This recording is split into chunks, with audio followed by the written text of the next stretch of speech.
Ito si ate, ito, tayo, Marcos. Yung dalawa na yan, Duterte. Kaya Ah, kung masama-sama dyan, kahit pa ayan na. ano Ayan na. gusto si Yan. sabi ko sa'yo.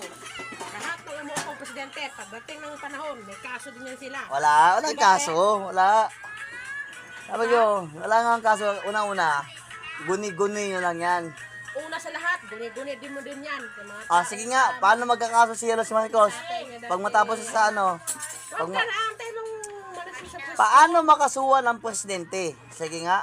Manahimik ka, kutsilyo itong hawak ko, baka Ipapaliwanag ko sa'yo, paano makasuhan ng presidente kung wala naman talaga siyang ninanakaw? Ha? Ngayon wala pa.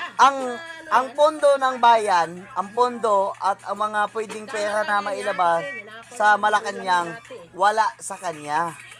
Paano mo sabi na si BBM makakasuhan kasi ang ginawa naman niya puro pagtulong at puro trabaho para sa taong bayan. Dapat nga sa Duterte na Wala mo kung sinong pampagulo dyan? Si Duterte. Kasi yung mata mo, bubudlat pag masalita eh. May pakita tayo dyan.